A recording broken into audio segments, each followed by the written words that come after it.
Hello दोस्तों, welcome to my channel पे या नॉलेज सेंटर। आप लोगों का स्वागत है हमारे चैनल पे। आज मैं लाई हूँ घटना चक्र पूर्वावलोकन लेक्चर नंबर 5 जो कि पॉलिटी का है।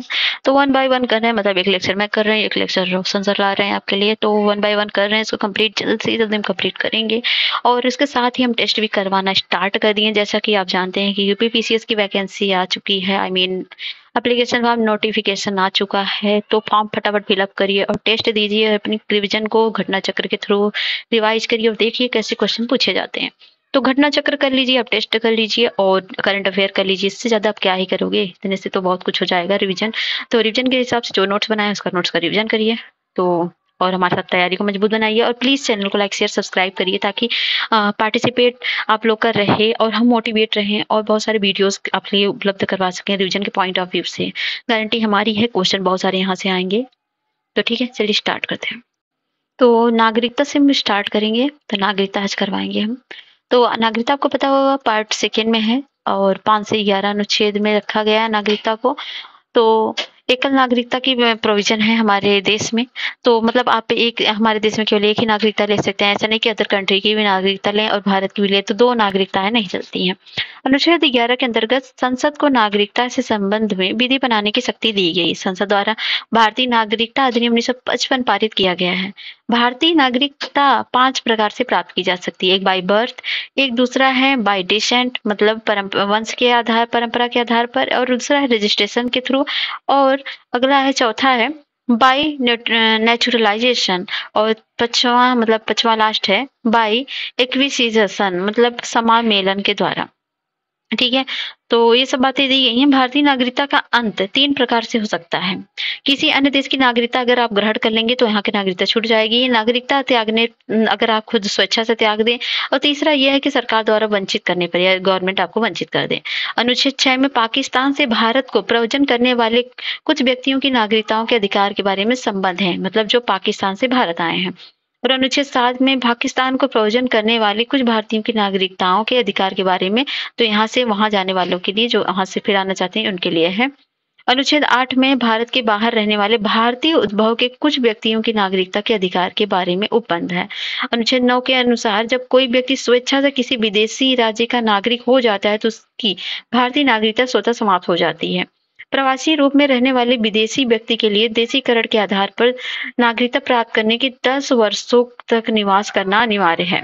नागरिकता अधिनियम 1955 की धारा 5(1) और क्लॉज 1 के तहत पंजीकरण द्वारा भारतीय नागरिकता प्राप्त करने के लिए मूल व्यक्ति को भारत में 7 वर्ष बिताने होंगे। संसद नागरिकता के अर्जन हेतु शर्तों को नियत करने के लिए सक्षम है। वर्ष 2005 के नागरिकता अधिनियम में प्रवासी भारतीय नागरिक की संकल्पना की गई, जिसके अनुसार पाकिस्तान एवं बांग्लादेश के नागरिकों को छोड़कर सभी देशों के भारतीय मूल के नागरिकों को केंद्र सरकार को आवेदन पर अप्रवासित भारतीय नागरिक के रूप में पंजीकृत किया जा सकेगा। ठीक है, 10 जनवरी 2020 से नागरिकता अधिनियम 2019 लागू कर दिया गया। यह अधिनियम अफगानिस्तान, पाकिस्तान और बांग्लादेश के हिंदू, सिख और बौद्ध, जैन, पारसी और ईसाई धर्म के अवैध प्रवासियों को नागरिकता देने का प्रावधान करता है। इस अधिनियम द्वारा उन्हीं को नागरिकता देने का प्रावधान है जिन्होंने 31 दिसंबर 2014 को या उसके पहले भारत में प्रवेश किया। यह अधिनियम संविधान की 6ठी अनुसूची में शामिल असम, मेघालय, मिजोरम, त्रिपुरा के आदिवासी क्षेत्रों पर लागू नहीं होता। यह अधिनियम बम्बई ईस्टर्न फ्रंटियर रेगुलेशन 1873 के तहत सूचित इनर लाइन में आने वाले क्षेत्रों में भी लागू नहीं होता है। तो क्वेश्चन अब करेंगे, भारत में संविधान के किस भाग में हम नागरिकता से संबंधित प्रावधान को पाते हैं? तो पार्ट 2 अभी आपने पढ़ा। और नागरिकता संबंधित प्रावधान संविधान के किस भाग में है? Same question part 2। और भारतीय संविधान कौन से अनुच्छेद में नागरिकता संबंधी प्रावधान है? तो 2020 में ही क्वेश्चन पूछा गया है। तो यह है 5 से 11। नेक्स्ट है, भारतीय संविधान के निम्न से कौन सी नागरिकता प्रदान करता है? तो करता है एकल नागरिकता। और भारत में नागरिकता की निम्नलिखित विशेषताओं में से कौन सा सही है? तो संपूर्ण भारत एकल नागरिकता, ये सत्य है। भारतीय नागरिकता नहीं प्राप्त की जा सकती। भारतीय बैंकों में धन जमा करने से आप नहीं प्राप्त कर पाएंगे। जन्म द्वारा, देशीकरण और किसी भूभाग के सम्मिलन द्वारा प्राप्त करते हैं। भारत का एक नागरिक अपनी नागरिकता खो देगा यदि वो भारतीय नागरिकता परित्याग कर दे, या स्वेच्छा अन्य देश की नागरिकता प्राप्त कर ले, या किसी अन्य देश के नागरिक से विवाह कर ले, सरकार की आलोचना करता हो। तो इसमें जो पहला दूसरा तो सही होगा, ऐसा नहीं होगा आप आलोचना करेंगे आपको नागरिकता से हटा दिया जाएगा, या विवाह कर लेंगे बाहर तो गलत हो जाएगा। तो ऑप्शन हो जाएगा सी। नेक्स्ट है, अ, भारत के संदर्भ में निम्नलिखित कथनों पर विचार कीजिए। भारत में केवल एक ही नागरिकता और एक ही अधिवास है। जो व्यक्ति जन्म से नागरिक हो केवल वही राष्ट्राध्यक्ष बन सकता है, ये गलत है। जिस विदेशी को एक बार नागरिकता दे दी गई है, किसी भी परिस्थिति में उसे वंचित नहीं किया जा सकता। बिल्कुल वंचित क्यों नहीं किया जा सकता? तो वंचित करने के प्रावधान भी हैं, पढ़ लीजिए। अगला है नागरिकता संशोधन अधिनियम 2015 के अंतर्गत निम्नलिखित में से कौन भारतीय कार्ड धारक प्रवासी नागरिक के रूप में पंजीकृत होने के लिए अर्ह नहीं है? एक अवयस्क बच्चा जिसके अभिभावक भारतीय नागरिक हैं, तो वो तो कर ही सकेगा। भारतीय नागरिक एवं विदेशी मूल की पत्नी। और तीसरा सी है, वे भारतीय जो विभाजन के उपरांत पाकिस्तान प्रवासी हो गए। तो ये ऑप्शन हो जाएगा सी। ठीक है, नागरिकता संशोधन अधिनियम 2015 के अंतर्गत भारतीय कार्ड धारक प्रवासी नागरिक के रूप में पंजीकृत होने के लिए निम्नलिखित अर्ह है। जैसे एक अवयस्क बच्चा जिसके माता पिता में से दोनों या एक भारतीय नागरिक है, दूसरा भारतीय नागरिक की विदेशी मूल की पत्नी अथवा भारतीय कार्ड धारक विदेशी नागरिक की विदेशी मूल की पत्नी, एक व्यक्ति का परपोता परपोती जो दूसरे देश का नागरिक है किंतु पितामह पितामही माता मातामही संविधान लागू होने के समय अथवा बाद में किसी समय भारतीय नागरिक थे। एक व्यक्ति का अवयस्क बच्चा कुछ शर्तों पर के साथ। ठीक है, ये सब है। अगला है नागालैंड, असम, मणिपुर, आंध्र प्रदेश, सिक्किम, मिजोरम, अरुणाचल प्रदेश तथा गोवा प्रादेशिक मांगों को देखते हुए भारत के संविधान के अनुच्छेद 371 ए से लेकर 371 आई अंतर्विष्ट किए गए हैं। ये सही है। भारत तथा संयुक्त राज्य अमेरिका के संविधानों में दो राजतंत्र हैं किंतु नागरिकता एकहरी है। नहीं, वहां पर दोहरी नागरिकता है। कोई भारत में तो एकहरी है लेकिन संयुक्त राज्य में दोहरी है। कोई व्यक्ति विदेशीकरण द्वारा भारत का नागरिक है, कभी भी अपनी नागरिकता को वंचित नहीं किया जा सकता है। तो ऑप्शन हो जाएगा ए। नेक्स्ट है किस देश में दोहरी नागरिकता मतलब पॉलिसी ऑफ ड्यूअल सिटीजनशिप के सिद्धांत स्वीकार किया गया है? तो संयुक्त राज्य अमेरिका में है। निम्न में से कौन नागरिकता के अर्जन हेतु शर्तों का नियत करने के लिए सक्षम है? तो वह है संसद। तो भारतीय संविधान के अनुच्छेद 11 में यह स्पष्ट किया गया है कि संसद को नागरिकता के संबंध में विधि बनाने की संपूर्ण शक्ति होगी। ठीक है। नागरिकता अधिनियम 1955 के अंतर्गत पंजीकरण द्वारा भारतीय नागरिकता प्राप्त करने के लिए भारतीय मूल के व्यक्ति को भारत में कितने वर्ष बिताने होंगे? तो वह 7 वर्ष। नेक्स्ट है निम्नलिखित में से भारत में नागरिकता निर्धारण का विशिष्ट अधिकार किन्हें प्राप्त है? न्यायालय को, राष्ट्रपति को, या फिर लोकसभा को, केंद्रीय सरकार को, या राज्य सरकार को? तो संसद को प्राप्त है, जो कि ऑप्शन में दिया ही नहीं गया है। तो नेक्स्ट है नागरिकता विधेयक 2019 संसद में कब पारित किया गया? तो ये पारित किया गया था 11 दिसंबर 2019 को। नागरिकता अधिनियम 2019 लोकसभा में 9 दिसंबर 2019 को प्रस्तुत किया गया एवं उसी तिथि को लोकसभा से पारित किया गया। 11 दिसंबर 2019 को यह राज्यसभा द्वारा पारित किया गया। राष्ट्रपति ने इस विधेयक को 12 दिसंबर 2019 को मंजूरी प्रदान की। अगला है नागरिकता कानून कब पारित हुआ? तो 11 दिसंबर 2019 को। अगला है नागरिकता अधिनियम 2019 का उद्देश्य क्या है? तो इसका अफगानिस्तान, बांग्लादेश और पाकिस्तान में उत्पीड़न अल्पसंख्यक समूहों को नागरिकता प्रदान करना है। नेक्स्ट है मूल अधिकार। अब हम करेंगे मूल अधिकार के बारे में, फंडामेंटल राइट। तो नेहरू रिपोर्ट 1928 द्वारा मूल अधिकारों को भारत में संविधान सम्मिलित करने की आकांक्षा प्रकट की गई थी। भारतीय संविधान भाग 3 के अंतर्गत अनुच्छेद 12 से 35 में मूल अधिकारों का वर्णन है, जिसमें समानता जो है 6 तरह के हैं। पहला है समानता का अधिकार, स्वतंत्रता का अधिकार, शोषण के विरुद्ध अधिकार, धर्म की स्वतंत्रता का अधिकार और सांस्कृतिक और शिक्षा संबंधी अधिकार। संवैधानिक उपचारों का अधिकार। भारतीय संविधान में मौलिक अधिकार के राज्य के कृत्यों के विरुद्ध एक गारंटी के रूप में स्थान दिया गया है।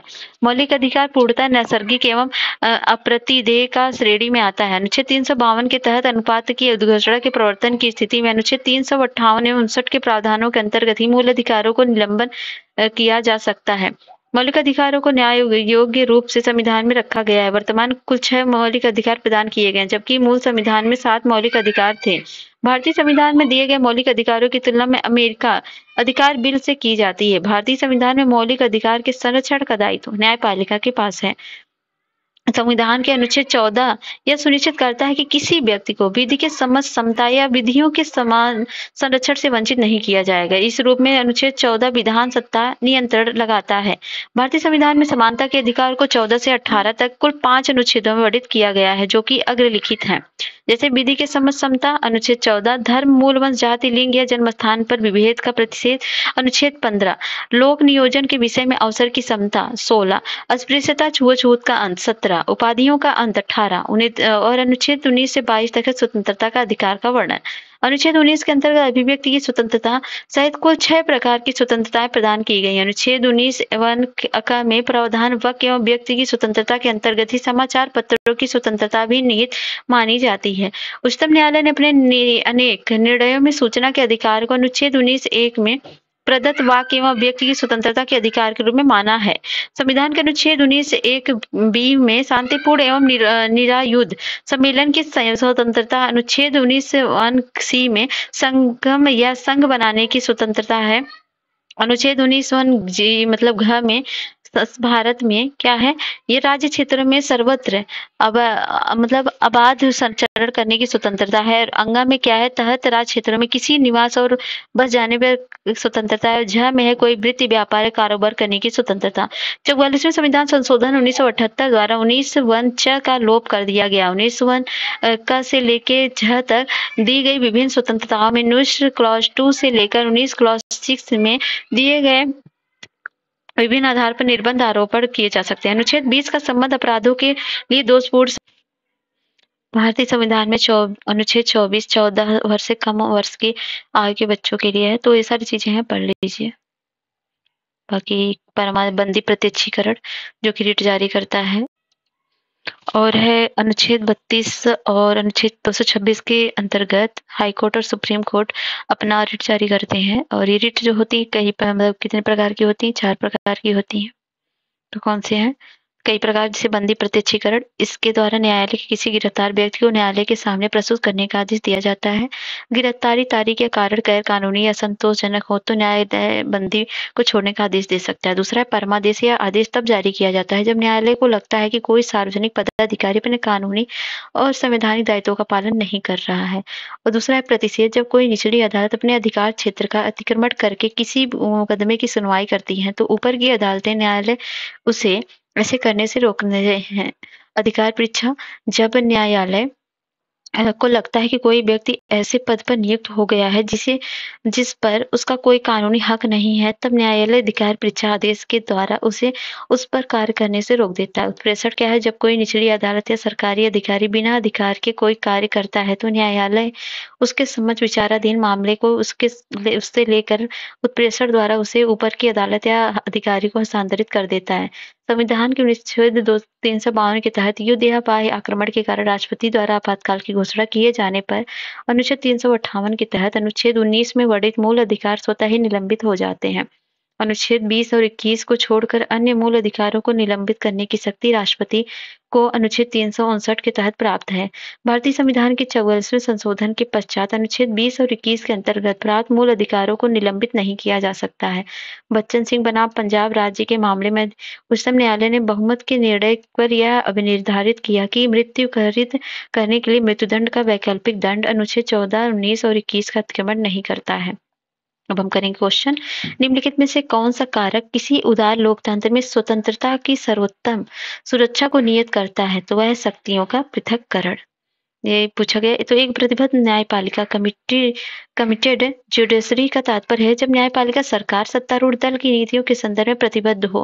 अतः ऐसा न्यायपालिका सरकार की नीतियों के विरुद्ध जाकर नागरिक विशेषकर मत भिन्नता रखने वाले लोगों की स्वतंत्रता की सुरक्षा नहीं कर सकती। शक्तियों का केंद्रीकरण लोकतांत्रिक संरचना में शीर्ष नेताओं के पास की निर्णय क्षमता को संकेंद्रित करता है, जिसमें तानाशाही प्रवृत्ति की बल मिलता है और नागरिकों को स्वतंत्रता प्रभावित होती है।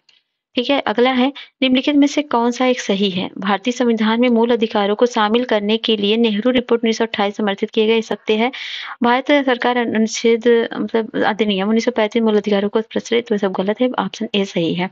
निम्नलिखित में से किस व्यक्ति ने मूल अधिकारों को हमारे लोगों के लिए प्रतिज्ञा तथा सभ्य विश्व के साथ किया गया समझौता कहा? तो वो कहा था डॉक्टर एस राधाकृष्णन ने। अगला है, मौलिक अधिकार क्या है? तो मौलिक अधिकार जो है वो है वाद योग्य, मतलब इसमें आप कोर्ट में जा सकते हैं इसके लिए। अधिकारों को मूल अधिकार कहा जाता है क्योंकि ये संविधान में उल्लिखित होता है। और अगला है, यह प्रजातांत्रिक होता है, यह लोक कल्याणकारी होता है, यह व्यक्तित्व विकास के लिए आवश्यक होता है। संसद इसके विरुद्ध कानून नहीं कर सकती। तो इसमें से कौन सा सही होगा? तो इसमें जो पहला सही होगा और चौथा सही होगा और पांचवा सही होगा, तो हो गया ऑप्शन सी। नेक्स्ट है, मौलिक अधिकार क्या है? आपातकालीन स्थिति में निलंबित किए जा सकते हैं। फिर नेक्स्ट है, भारत में मौलिक अधिकारों के संबंध में निम्नलिखित वक्तव्य पर विचार कीजिए। यह राज्यकृत के विरुद्ध एक गारंटी है और ये संविधान के भाग 3 में सूचीबद्ध है। सामाजिक, आर्थिक, राजनीतिक न्याय सुनिश्चित करते हैं। तो कौन सा सही है? तो तीनों के तीनों ऑप्शन सही है। ये संयुक्त राज्य अमेरिका में अधिकारों के बिल की भांति नहीं है बल्कि भांति की है। तो ऑप्शन हो जाएगा सी। नेक्स्ट है, भारतीय संविधान के किस अनुच्छेद के अंतर्गत नागरिकों को मौलिक अधिकार प्रदान किया जाता है? तो अनुच्छेद 12 से 35। फिर है, भारतीय संविधान का कौन सा अनुच्छेद संवैधानिक प्रावधानों को संघीय संसद, राज्य विधान पालिकाओं द्वारा बनाए गए नियमों कानूनों पर प्राथमिकता प्रदान करता है? तो वह अनुच्छेद 13। फिर नेक्स्ट है, भारतीय संविधान के अनुच्छेद 13 का मुख्य उद्देश्य निम्नलिखित में से किसके संपर्क में संविधान की सर्वोच्चता सुनिश्चित करता है? तो यह मौलिक अधिकार के लिए। फिर है, भारतीय संविधान में समता का अधिकार 5 अनुच्छेदों द्वारा प्रदान किया जाता है। समता मतलब का अधिकार हो जाएगा 14 से 18। 14 में विधि की समता, 15 में मूल धर्म, जाति, लिंग या जन्मस्थान के आधार पर विभेद का प्रतिबंध और 16वां है लोक नियोजन के विषयों पर अवसर का समानता और 17वां है स्पृश्यता का अंत और 18वां है उपाधियों का अंत। समानता का अधिकार संविधान के निम्न अनुच्छेदों में से किसके अंतर्गत दिया हुआ है? तो दिया है 14, 15 और 16 के अंतर्गत। तो ऑप्शन हो गया सी। नेक्स्ट है, भारतीय संविधान में निम्नलिखित अनुच्छेदों में से कौन विधायन सत्ता का पूर्ण नियंत्रण करता है, लगाता है पूर्ण नियंत्रण? तो है 14। नेक्स्ट है, निम्नलिखित में से संविधान का कौन सा अनुच्छेद कानून के समक्ष समानता से संबंधित है? तो वह है 14। संविधान के किस अनुच्छेद में कानून का समान संरक्षण है? तो 14 में है।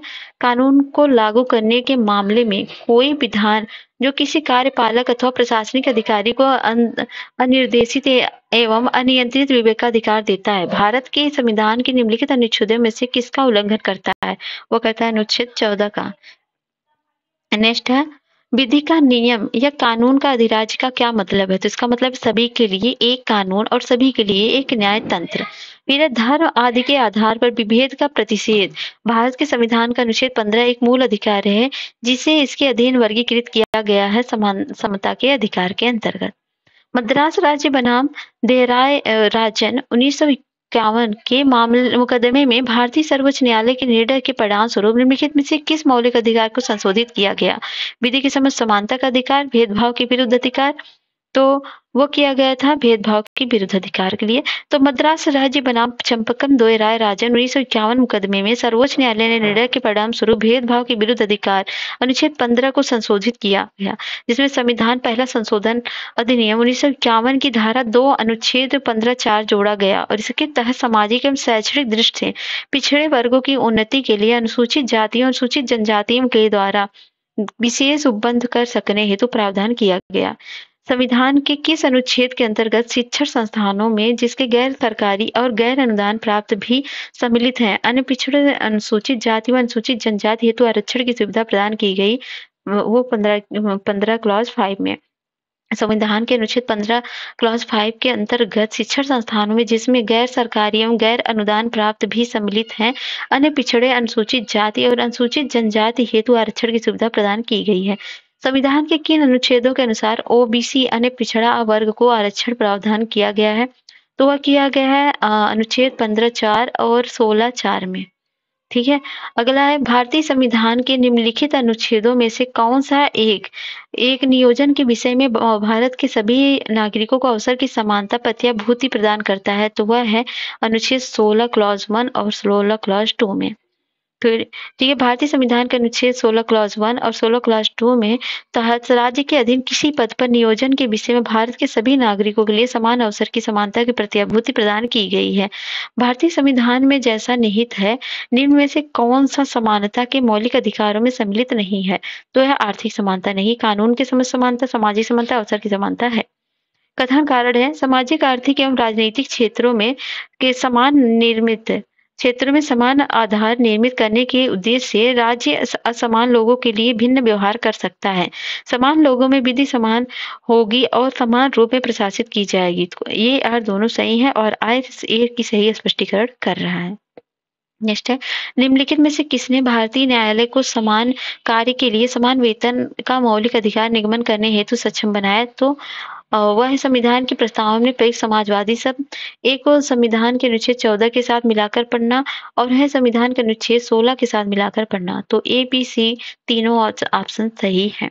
अगला है, भारतीय संविधान की प्रस्तावना में प्रयुक्त समाजवाद शब्द को निम्नलिखित किस अनुच्छेदों के साथ मिलाकर पढ़ने से सर्वोच्च न्यायालय को समान कार्य के लिए समान वेतन को मौलिक अधिकार परिभाषित करने की शक्ति प्राप्त हुई? तो है अनुच्छेद 14 और 16 को। संविधान के किस प्रावधान द्वारा अस्पृश्यता का उन्मूलन किया गया है? तो किया गया अनुच्छेद 17 के तहत। अगला, भारतीय संविधान में कौन सा अनुच्छेद अस्पृश्यता का उन्मूलन करता है और किसी भी रूप में इसके आचरण का निषेध करता है? तो वह है अनुच्छेद 17। भारतीय संविधान में निम्नलिखित में से किस अनुच्छेद द्वारा अस्पृश्यता की समाप्ति की व्यवस्था की गई? तो अनुच्छेद 17। अगला, भारतीय संविधान के अनुच्छेद 17 का संबंध है अस्पृश्यता के उन्मूलन से। भारतीय संविधान का छुआछूत उन्मूलन में संबंधित अनुच्छेद है वो है अनुच्छेद 17।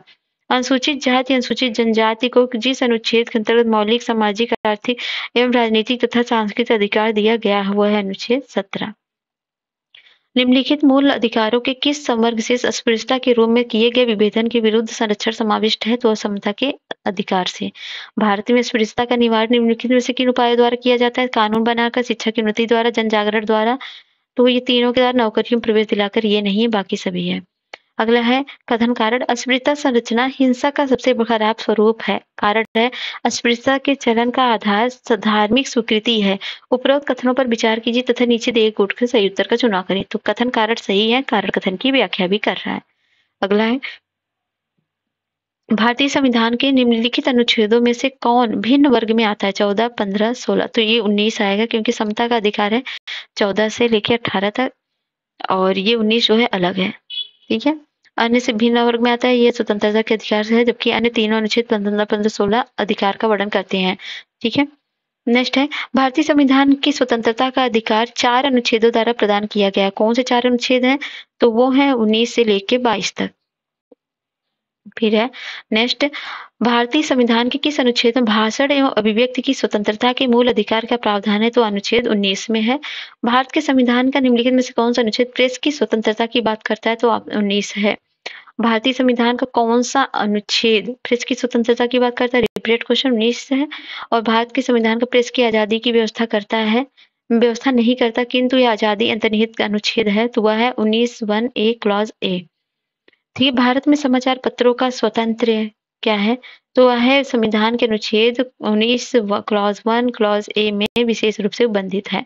उच्चतम न्यायालय की व्यवस्था अनुसार निजी भवनों के ऊपर राष्ट्रीय झंडे को फहराने के तहत नागरिक का मौलिक अधिकार है, वह है अनुच्छेद 19(1)(a) के तहत। तो नवीन जिंदल बनाम भारत संघ बाद में दी गई उच्चतम न्यायालय की व्यवस्था के अनुसार निजी भवनों के ऊपर राष्ट्रीय झंडे को फहराना व्यक्ति का प्रतीक है, जो संविधान के अनुच्छेद 19(1)(a) के तहत हर नागरिक का मौलिक अधिकार है। स्वतंत्रता के अधिकार के भाग के रूप में निम्नलिखित में से कौन सा बिना हथियार के शांतिपूर्ण ढंग से इकट्ठा होने की स्वतंत्रता के अंतर्गत नहीं आता? तो वह घेराव अफसर को अपना कर्तव्य नहीं निभाते, ये आएगा। ठीक है, नेक्स्ट क्वेश्चन, निम्नलिखित में से किस आधार के कारण नागरिक की विचार अभिव्यक्ति की स्वतंत्रता पर प्रतिबंध नहीं लगाया जा सकता? तो नहीं लगाया जा सकता अवांछनीय आलोचना के तहत। ठीक है, तो भारतीय संविधान के अनुच्छेद 19 क्लॉज 2 के तहत नागरिकों के विचार अभिव्यक्ति की स्वतंत्रता, भाषण की संप्रभुता का अखंडता, राज्य की सुरक्षा, विदेशी राज्यों में मित्रतापूर्ण संबंधों, लोक व्यवस्था, विशिष्टाचार, सदाचार के हितों में अथवा अदालत की अवमानना, मानहानि, किसी अपराध के उद्दीपन के आधार पर युक्तियुक्त प्रतिबंध लगाया जा सकता है। भारतीय गणराज्य के संविधान का कौन सा अनुच्छेद व्यक्ति की प्राण एवं दैहिक स्वतंत्रता के संबंध में है? तो है अनुच्छेद 21। भारतीय संविधान के किस अनुच्छेद में विधि का साम्यक प्रक्रिया के सिद्धांत को शामिल किया गया है? तो है अनुच्छेद 21। भारतीय संविधान का कौन सा अनुच्छेद व्यक्ति के विदेश यात्रा के अधिकार को संरक्षण प्रदान करता है? तो है अनुच्छेद 21। नेक्स्ट है, निम्नलिखित में से किन्हें सर्वोच्च न्यायालय के मौलिक अधिकार के रूप में मान्यता दी? तो वह है आवास का अधिकार, विदेश यात्रा का अधिकार, समान कार्य के लिए समान वेतन का अधिकार। तो ऑप्शन डी है। नेक्स्ट है, निम्नलिखित अधिकारों में से कौन सा अधिकार अनुच्छेद 19(1)(d) को अनुच्छेद 21 में मिलाकर पढ़ने से प्राप्त होता है? तो वह है एकांत का अधिकार, मतलब राइट टू प्राइवेसी। ठीक है, फिर अगला है, निजता का अधिकार के जीवन एवं व्यक्तिगत स्वतंत्रता के अधिकार के अंतर्गत भाग के रूप में संरक्षित किया जाता है। भारत के संविधान में निम्नलिखित में से किससे उपयुक्त कथन सही एवं समुचित ढंग से अर्थित है? तो आर्टिकल 21 में भाग 3 में गारंटी की गई स्वतंत्रता है। तो भारत के संविधान के किस अनुच्छेद के अंतर्गत निजता का अधिकार है? तो वह है अनुच्छेद 2021 में या 2021 में आईएएस से पूछा गया क्वेश्चन है। भारत के संविधान का कौन सा अनुच्छेद अपनी पसंद के व्यक्ति से विवाह करने के लिए व्यक्ति की स्वतंत्रता देता है? तो वह देता है अनुच्छेद 21। देखिए फिर से क्वेश्चन आईएएस ने पूछा है, निम्नलिखित में से कौन सा संविधान के अनुच्छेद 21 के दायरे में नहीं आता? तो मृत्युदंड नहीं आता, आपकी ये स्वतंत्रता नहीं, बाकी है चिकित्सा द्वारा घायल चिकित्सक सहायता, कार्यस्थल पर महिला को लैंगिक पीड़न और पानी की गुणवत्ता की दूषित करना, ये सब है। निम्न में से कौन सा एक अधिकार राष्ट्रीय आपातकाल तक में भी समाप्त या सीमित नहीं किया जा सकता? वो है व्यक्तिगत स्वतंत्रता तथा जीवन का अधिकार। नेक्स्ट है, उच्चतम न्यायालय के किस मामले के निर्णय के कारण संविधान के अनुच्छेद 21 के कार्यक्षेत्र का विस्तार कर शिक्षा के अधिकार को उसमें शामिल किया गया था? तो वह था उन्नी कृष्ण बनाम आंध्र प्रदेश। तो उच्चतम न्यायालय ने 1993 में 14 वर्ष की आयु के बच्चों के लिए निःशुल्क शिक्षा का अधिकार रूप में अन्य बनाम मतलब उन्नी कृष्णन और अन्य बनाम आंध्र प्रदेश राज्य अन्यवाद में यह कहते हुए संगठित किया कि इस देश के नागरिकों को शिक्षा का मौलिक अधिकार प्राप्त है। यह अधिकार अनुच्छेद 21 के तहत निकला है। यह हालांकि यह एक निरपेक्ष अधिकार नहीं है, इसकी विषय वस्तु और मापदंडों को अनुच्छेद 45 और 41 में अलग निर्धारित करना पड़ेगा। नेक्स्ट है, 6 वर्ष की आयु से 14 वर्ष की आयु के बीच के सभी बच्चों को शिक्षा का अधिकार, ये क्या है? मूल अधिकार है। ये 86वें संविधान संशोधन द्वारा किया गया था। भारतीय संविधान में संशोधन करके शिक्षा का अधिकार कब जोड़ा गया? वो 1 अप्रैल 2010 को जोड़ा गया। निम्न में से कौन सा एक मानव अधिकार भारतीय संविधान के मौलिक अधिकार भी है? तो कौन सा है इसमें? शिक्षा का अधिकार है। ठीक है। 6 से लेकर 14 वर्ष के सभी बच्चों को निःशुल्क एवं अनिवार्य शिक्षा प्रदान करेगी। एक प्रजातांत्रिक समाज में शिक्षा का अधिकार मानव अधिकार के रूप में विकास के अधिकार की व्याख्या के लिए अपरिहार्य है। तो कथन कारण सही है, कारण कथन की व्याख्या कर रहा है।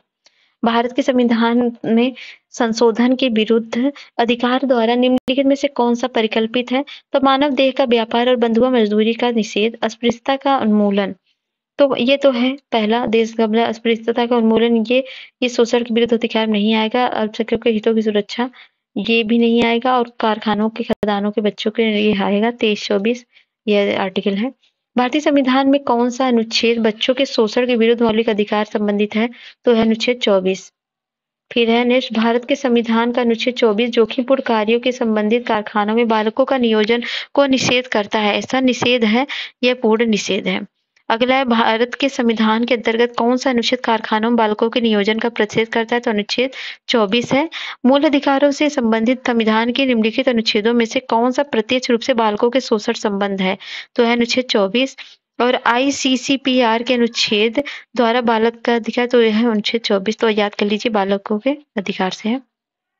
संविधान का कौन सा अनुच्छेद दोष सिद्धि के संबंध में अभियुक्तों को दोहरे दंड एवं स्व अभिशंसन के संरक्षण प्रदान करता है? तो अनुच्छेद 20। अनुच्छेद 20 क्लॉज 2 के अंतर्गत किसी व्यक्ति को एक ही अपराध के लिए एक बार से अधिक समायोजित दंडित नहीं किया जा सकता। अनुच्छेद 20 क्लॉज 3 के अनुसार किसी अपराध के लिए अभियुक्त व्यक्ति को स्वयं अपने विरुद्ध साक्षी होने का बाध्य नहीं किया जाएगा। अगला है, किसी अपराध के अभियुक्त को स्वयं अपने विरुद्ध गवाह बनने के लिए बाध्य नहीं किया जा सकता। भारतीय संविधान के किस अनुच्छेद में है? तो 20 क्लॉज 3 में है।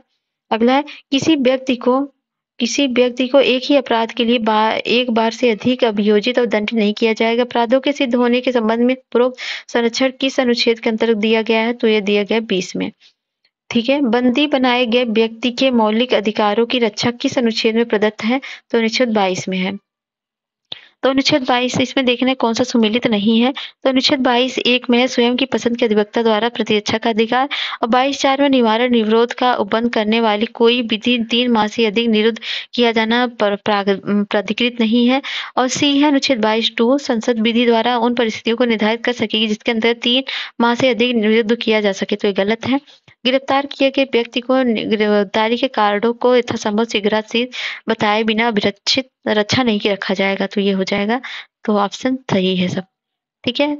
अगला है, प्रत्यक्ष बंदीकरण अधिनियम के अंतर्गत एक व्यक्ति बिना मुकदमा चलाए बंदी बनाया जा सकता है कितने दिनों तक? 3 माह तक। ठीक है। अगला है, प्रिवेंटिव डिटेंशन के अंतर्गत एक व्यक्ति को बिना मुकदमा चलाए बंदी बनाकर रखा जा सकता है केवल 3 माह तक।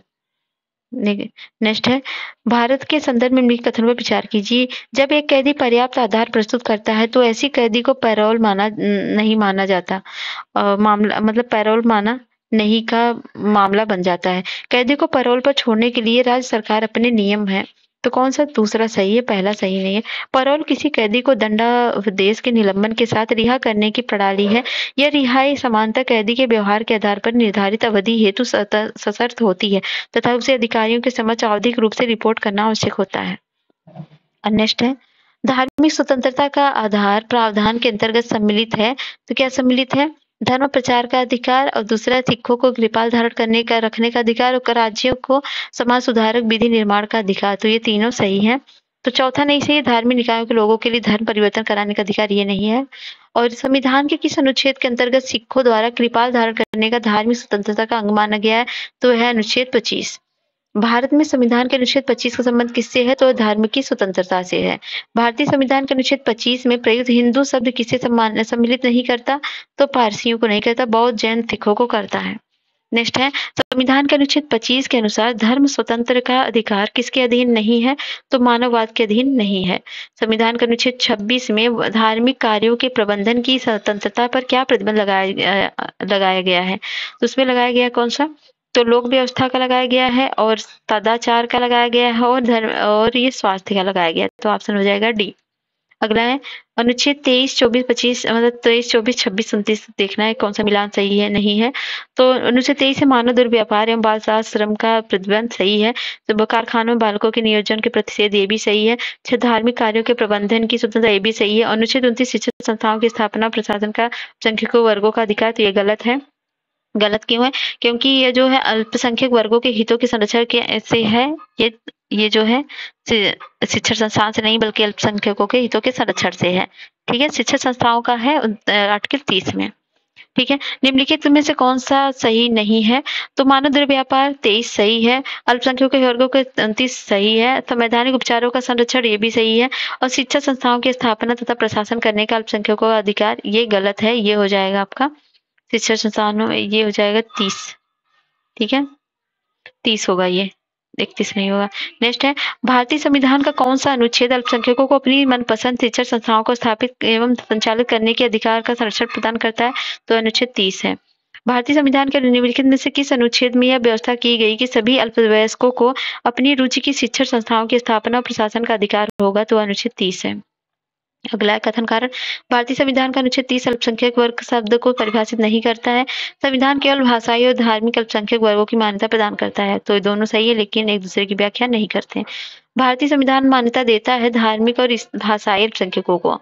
अगला, निम्नलिखित में से किसको संविधान द्वारा मौलिक अधिकारों को लागू करने की शक्ति दी गई? तो सर्वोच्च न्यायालय और उच्च न्यायालय को दी गई, आर्टिकल 32 और 226 में।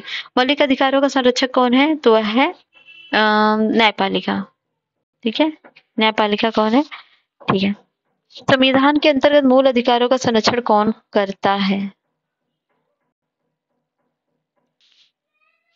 अगला है, संविधान के अंतर्गत मूल अधिकारों का संरक्षण कौन करता है? तो सर्वोच्च न्यायालय करता है। और भारतीय संविधान के अंतर्गत निम्नलिखित में से किसे मूल अधिकारों का संरक्षक माना जाता है? तो न्यायपालिका को। निम्नलिखित में से किस एक को नागरिक के मौलिक अधिकारों का रक्षक तथा भारत के संविधान के विभावक माना जाता है? तो माना जाता है उच्चतम न्यायालय को। नेक्स्ट है, निम्नलिखित में से कथनों में से कौन सही नहीं है? तो संविधान के अंतर्गत मूल अधिकारों का संरक्षण भारत का राष्ट्रपति नहीं करता बल्कि न्यायालय करता है। तो गलत है। निम्नलिखित में से कौन अधिकार भारतीय संविधान के अनुच्छेद 32 के अंतर्गत प्रवर्तनीय किए जाते हैं? तो संवैधानिक अधिकार, तो मौलिक अधिकार होता है। ठीक है, निम्नलिखित में से किस एक अधिकार को डॉक्टर B.R. अम्बेडकर द्वारा संविधान की आत्मा कहा गया? तो कहा गया किसको? तो कहा गया संवैधानिक उपचार का अधिकार, आर्टिकल 32 को। ठीक है, निम्नलिखित में देखना है, संविधान के अनुच्छेद 32 को डॉक्टर अंबेडकर ने इसकी आत्मा कहा। अनुच्छेद 32 मौलिक अधिकारों के अतिक्रमण के विरुद्ध प्रभावी उपचार का प्रावधान करते हैं। तो कथन कारण सही, कारण कथन की व्याख्या कर रहा है। भारत के संविधान किस अनुच्छेद के अंतर्गत भारत का उच्चतम न्यायालय नागरिकों के मूल अधिकारों के प्रवर्तन के लिए विभिन्न रिट जारी करने का अधिकार रखता है? तो है अनुच्छेद 32। नेक्स्ट है, निम्नलिखित में से किस एक प्रलेख को किसी व्यक्ति की स्वतंत्रता का महानतम रक्षक माना जाता है? तो है बंदी प्रत्यक्षीकरण को। फिर है नेक्स्ट, व्यक्तिगत स्वतंत्रता के लिए उच्च न्यायालय निम्नलिखित में से किस रिट को जारी कर सकता है? तो है बंदी प्रत्यक्षीकरण को। और व्यक्तिगत स्वतंत्रता के अधिकार के लिए निम्नलिखित में से कौन सी रिट याचिका दायर की जाती है? तो है हैबियस कॉर्पस, जिसको बंदी प्रत्यक्षीकरण बोलते हैं। सुमेलित कीजिए, बंदी प्रत्यक्षीकरण पूर्णतः सूचित कीजिए। तो परमादेश किस प्रकार से अधिकार से? तो इसका जो बंदी प्रत्यक्षीकरण जो होता है वो क्या होता है? पुरुषा शरीर होगा, हमें शरीर चाहिए। और परमादेश जो होता है अधीनस्थ न्यायालय का, तो वो होता है हमें आदेश देते हैं। प्रतिषेध क्या होता है? अधीनस्थ न्यायालय का लेख होता है। उत्प्रेषण क्या होता है? पूर्णतः सूचित कीजिए। और अधिकार परीक्षा करता है किस अधिकार से, ठीक है। और निम्नलिखित में से कौन सा सुमेलित नहीं है? बंदी प्रतिषेध जो है द बॉडी सही है, परमादेश बी कमांड। और प्रतिषेध जो होता है टू बी सर्टिफाइड नहीं होता है, ये होता है प्रतिषेध जो होता है टू बी सर्टिफाइड उत्प्रेषण के लिए होता है, ना कि प्रतिषेध के लिए होता है। और बाकी सही है, ये उत्प्रेषण के लिए है। और अधिकार परीक्षा वाट बाय वाट अथॉरिटी। निम्नलिखित संवैधानिक उपचारों में से किसे पोस्टमार्टम भी कहा जाता है? तो कहा जाता है किसको? प्रतिषेध को, परमादेश को, उत्प्रेषण, अधिकार परीक्षा। तो इसमें जो है ये नहीं होगा, मतलब ऑप्शन ई होगा, क्योंकि रिट उच्च और उच्च न्यायालय अधीनस्थ न्यायालयों के लिए तो सभी चारों के चारों होंगे, ठीक है। एक ये ऐसी याचिका न्यायपालिका द्वारा जारी की जाती है तथा जिसमें न्याय कार्यपालिका से कहा जाता है कि वह ऐसा कार्य करे जिसे प्रदत्त शक्तियों के अंतर्गत करना चाहिए था, उस रिट को कहते हैं, इसको रिट को कहते हैं मैंडेमस। मैंडेमस परमादेश है, यह आदेश देते हैं कि इस प्रकार इस याचिका कार्यपालिका से उस कार्य को करने के लिए कहा जाता है जो उसे प्रदत्त शक्तियों के अंतर्गत करना चाहिए। सर्वोच्च न्यायालय किसी व्यक्ति अथवा संस्था को उसके दायित्व के निर्वहन हेतु लेख जारी कर सकती है, तो उसे कहते हैं परमादेश। तो यहाँ मिलान करना है, अनुच्छेद 16(2) में क्या है, और अनुच्छेद 29(2) में क्या है, और अनुच्छेद 30(1) में, अनुच्छेद 31(1) में क्या है। तो क्या है, तो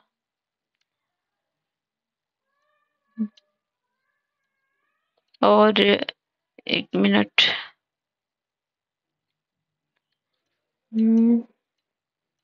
तो अनुच्छेद 66 क्लॉज 2 में है, किसी व्यक्ति के साथ उसके वंश, धर्म, जाति के आधार पर सार्वजनिक नियुक्ति के मामले में भेदभाव नहीं किया जाना चाहिए। अनुच्छेद 29(2) में क्या है? किसी भी नागरिक को धर्म, वंश, जाति, भाषा और इसके किसी भी आधार पर राज्य द्वारा संपोषित अथवा राज्य में सहायता प्राप्त करने वाले किसी भी शैक्षिक संस्थान में प्रवेश से वंचित नहीं किया जाएगा। अनुच्छेद 30 है, सभी अल्पसंख्यकों को चाहे वो धर्म के आधार पर हो या भाषा के आधार पर अपनी पसंद की शैक्षणिक संस्थाएं स्थापित करते हैं, उन्हें संचालित करने का मौलिक अधिकार होगा। और अनुच्छेद 31(1) में किसी व्यक्ति को कानून प्राधिकार के सिवाय उनकी संपत्ति से वंचित नहीं किया जाएगा। तो ऑप्शन हो जाएगा ऑप्शन ए, ठीक है। अस्पृश्यता का अंतर किसमें है? अनुच्छेद 17 में है। कौन सा सुमेलित नहीं पूछा है? गिरफ्तारी निरोध कानून जो है ये जो है कुछ 22 में है, ना कि 23 में। तो ऑप्शन हो जाएगा 20 बी। और धर्म की स्वतंत्रता 25 में, अल्पसंख्यकों के हितों की संरक्षण 29 में है। ये मिलान करना है। उपाधियों का निषेध 18 में, कौन सूची मिलान करना है। अल्पसंख्यकों की भाषा का संरक्षण तो 29 में है। शिक्षा का अधिकार 21 में है। धार्मिक मामलों के प्रबंध की स्वतंत्रता ये 26 में है। और उपाधियों के निषेध है 18 में। तो ऑप्शन क्या हो जाएगा? ऑप्शन हो जाएगा डी। देख लीजिए, उपाधियों का अंदर 18 में है, धार्मिक मामलों की स्वतंत्रता 26 में, अल्पसंख्यकों की भाषा का, शिक्षा का अधिकार 21 का में है। तो मौलिक कर्तव्य क्या है? मौलिक कर्तव्य किसमें है? मौलिक कर्तव्य संविधान के 42वें संविधान संशोधन द्वारा आया था। और संविधान मौलिक अधिकारों को संशोधन कर सकती है। केशवानंद भारती केस में मूल ढांचे का सिद्धांत किसने दिया? तो मूल ढांचे का सिद्धांत नरवा मिल केस। और इंसानों के लिए अनैतिक व्यापार निषेध संविधान का अनुच्छेद 23। तो ऑप्शन हो गया ए।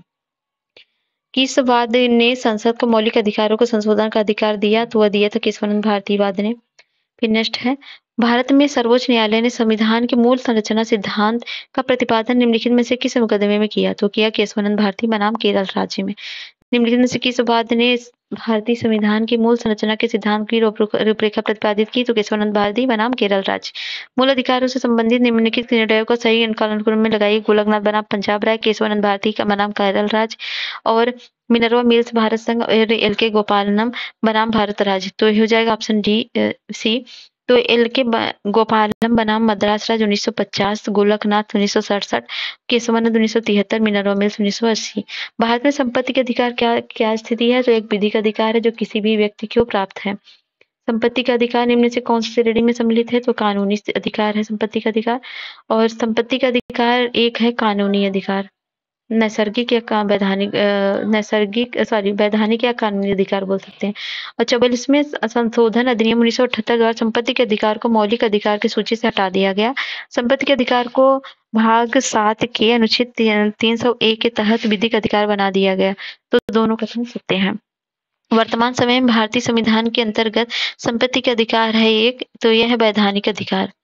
अनुच्छेद 301 संपत्ति के अधिकार के संबंध में है और संपत्ति का अधिकार एक विधिक अधिकार है किंतु यह मूल अधिकार नहीं है। सही है, तो ये भी तो दूसरा सत्य है और पहला गलत है। 301 ए में है, 300 ए में है।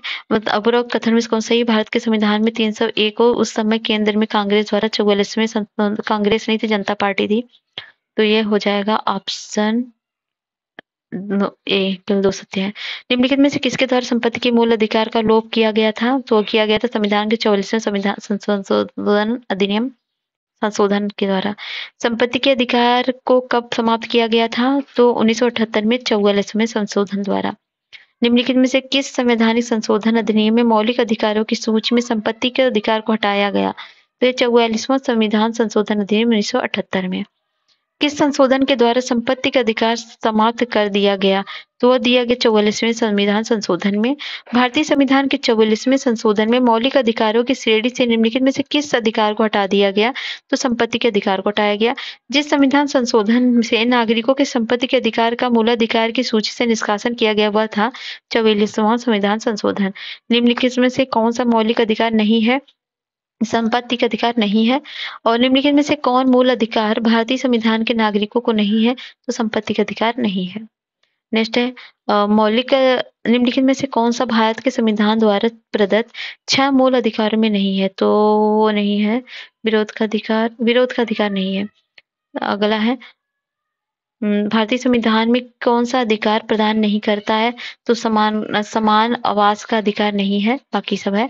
आगे है निम्नलिखित में से कौन मूल अधिकार भारतीय संविधान नागरिकों को नहीं दिया गया है? तो सूचना का अधिकार नहीं दिया गया है। किसी को राष्ट्रगीत गाने के लिए बाध्य नहीं किया जा सकता क्योंकि इसके वाक्य स्वतंत्र और अभिव्यक्ति स्वतंत्रता का अधिकार को उल्लंघन होगा। और सही है, इससे अंतःकरण की ओर धर्म के आचार्यों में और प्रचार की स्वतंत्रता का अधिकार को उल्लंघन होगा। राष्ट्रीय गाने के लिए किसी को बाध्य करने वाला कोई विधिक उपबंध नहीं है। तो तीनों के तीनों ऑप्शन सत्य हैं। उन मौलिक अधिकारों का चयन करें जो भारतीय नागरिकों को प्राप्त है और गैर नागरिकों को नहीं प्राप्त है। तो भाषण और अभिव्यक्ति स्वतंत्रता भारतीयों को प्राप्त है और कानून समझ समानता जो है ये जो है विदेशियों को भी प्राप्त है। अल्पसंख्यकों के अधिकार जो है ये जो है प्राप्त है।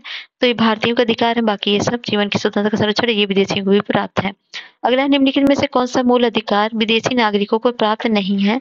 तो अभिव्यक्ति की स्वतंत्रता का अधिकार ये नहीं प्राप्त है।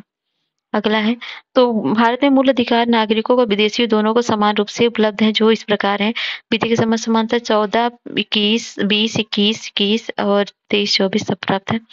अगला है निम्नलिखित भारतीय संविधान के अंतर्गत निम्नलिखित अधिकारों में से कौन सा एक अधिकार सभी व्यक्तियों को प्राप्त है? तो वह विधि के समान संरक्षण का अधिकार। निम्नलिखित अधिकारों में से कौन सा अधिकार भारत में व्यक्ति को उपलब्ध नहीं है? सभी व्यक्ति को उपलब्ध नहीं है। कौन सा अधिकार? तो वह है भेदभाव के विरुद्ध अधिकार, देश में स्वतंत्र भ्रमण की स्वतंत्रता, चुनाव लड़ने का अधिकार ये भारतीयों को प्राप्त है। ऑप्शन हो जाएगा डी। नेक्स्ट है भारतीय संविधान द्वारा प्रदत्त निम्न से कौन सा अधिकार गैर नागरिकों को भी उपलब्ध है जिसमें संवैधानिक निराकरण का अधिकार ये प्राप्त है। समान तो भारत में रहने वाला ब्रिटिश नागरिक दावा नहीं कर सकता किस चीज का? व्यापार और व्यवसाय की स्वतंत्रता का। तो यह अनुच्छेद 19(1) झ का दावा नहीं कर सकता क्योंकि यह अधिकार केवल भारत के नागरिकों को प्राप्त है। भारत के किसी धार्मिक संप्रदाय समुदाय को यदि राष्ट्रीय स्तर पर अल्पसंख्यक वर्ग का दर्जा दिया जाता है तो किन किन विशेष लाभों का हकदार होता है? वह संप्रदाय समुदाय विशेष शैक्षणिक संस्थाओं की स्थापना का संचालन कर सकता है। सही है, वह भारत के राष्ट्रपति स्वयं एवं संप्रदाय समुदाय के एक प्रतिनिधि को लोकसभा में मनोनीत कर देते हैं। तो गलत है। यहाँ संप्रदाय समुदाय प्रधानमंत्री को 15 पॉइंट कार्यक्रम के लाभ प्राप्त करा सकते हैं। तो ये पहला तीसरा सत्य है, दूसरा गलत है। नेक्स्ट है बंधुआ मजदूर अधिनियम संसद में पारित हुआ था कब? 1976 में। बंधुआ मजदूर प्रथा अध्यादेश 25 अक्टूबर 1975 को जारी किया गया था, इसी तिथि को प्रभावी हुआ। इसका स्थान बाद में बंधुआ मजदूरी प्रथा अधिनियम 1976 ने लिया, जिसका उद्देश्य अनुच्छेद 23 के परिप्रेक्ष्य में केवल बंधुआ श्रमिकों को मुक्त करना नहीं बल्कि पुनर्वास की व्यवस्था करना भी था। अगला है जोखिम भरे उद्योगों में बाल श्रम का उपयोग निषिद्ध किया गया। उपयुक्त सभी द्वारा मतलब भारत के संविधान द्वारा 10 दिसंबर 1996 के संविधान न्यायालय के निर्णय द्वारा संयुक्त राष्ट्र के चार्टर द्वारा पूर्ति कीजिए। बिना कर्तव्य उसी प्रकार है जैसे मनुष्य बिना परछाई के क्या अधिकार। भारत के संदर्भ में भी कथनों में से कौन सा अधिकार कर्तव्य के बीच सामान्य है? तो अधिकार कर्तव्य के साथ सहसंबंधित है, सत्य है। अगला है नेक्स्ट है निम्नलिखित कथनों में से कौन सा सही है? तो इसमें अधिकार नागरिकों विरुद्ध राज्य के दावे हैं, ये गलत है। अधिकार राज्य के विरुद्ध नागरिक के दावे हैं, ये सही है। सेवा के अधिकार की अवधारणा प्रारंभ हुई थी ग्रेट ब्रिटेन में। फिर है राज्य के नीति निर्देशक तत्व, तो इसको हम करवाएंगे नेक्स्ट वीडियो में, सर आपको करवाएंगे रोशन सर नेक्स्ट यहाँ से, तो फिर आगे हम करवाएंगे। ठीक है, तो मिलते हैं नेक्स्ट वीडियो में। अगर वीडियो पसंद आता है तो लाइक शेयर सब्सक्राइब करके जरूर जाइएगा। तब नेक्स्ट वीडियो मिलते हैं, तब तक के लिए जय हिंद जय भारत।